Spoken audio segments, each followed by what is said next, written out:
Okay, touchdown tayo ng Kasiguran, Sorsogon. Si Sir Adrian nga pala yung nagde-drive.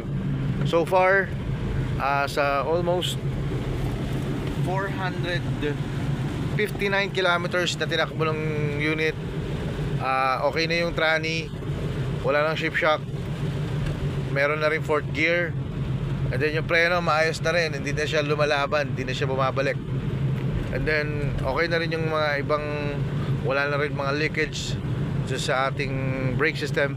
So far okay na yung unit, at we are 4 minutes away dun sa residence ng client natin. So hinatid natin tong Montero ng second gen. So far goods na to. Ayos na kasi almost magpa 500 kilometers na yung test drive, including na test drive dito. So goods na to. So malapit na tayo sa client, and this is Ferdinand Santiago together with the rest of the team. We are Team Sax at your service. Thank you. We are Team Sax!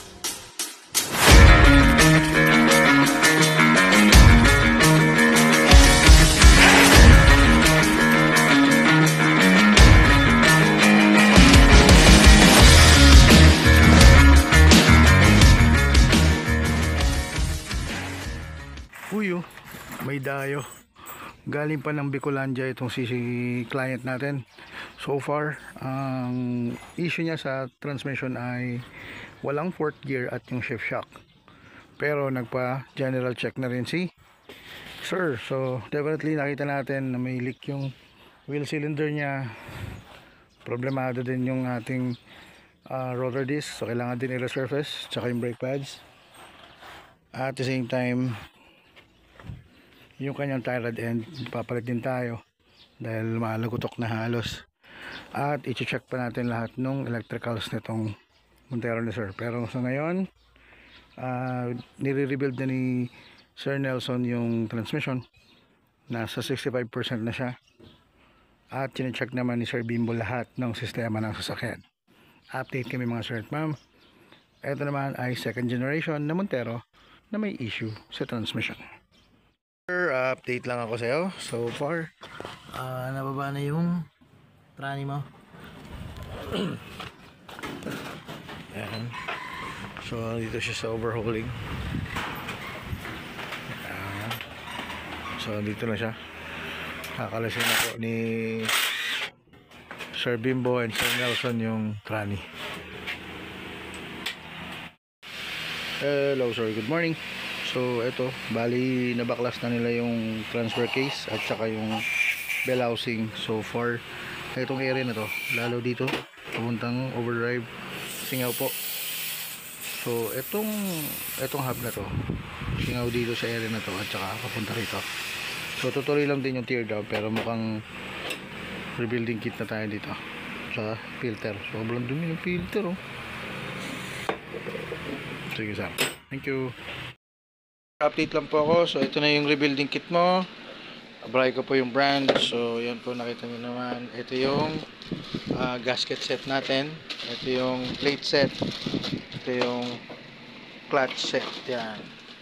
Okay, sa rebuilding procedure natin, kailangan po ay malinis natin maigi lahat ng parte, including itong valve body natin. So kailangan malinis natin bawat sulok ng valve body. So every valve kinakalas po natin para malinis natin upon rebuilding.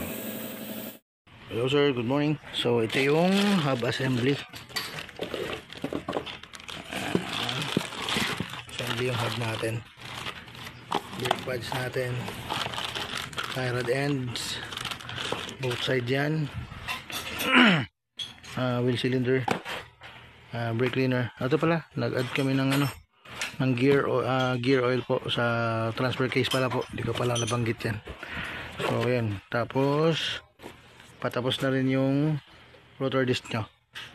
Ayan din, i-install na rin. Okay, this time final test drive na po ng team. So si Sir Eco po yung nag-drive, and si Sir Bimbo naman po yung may hawak ng scanner to monitor yung mga data natin.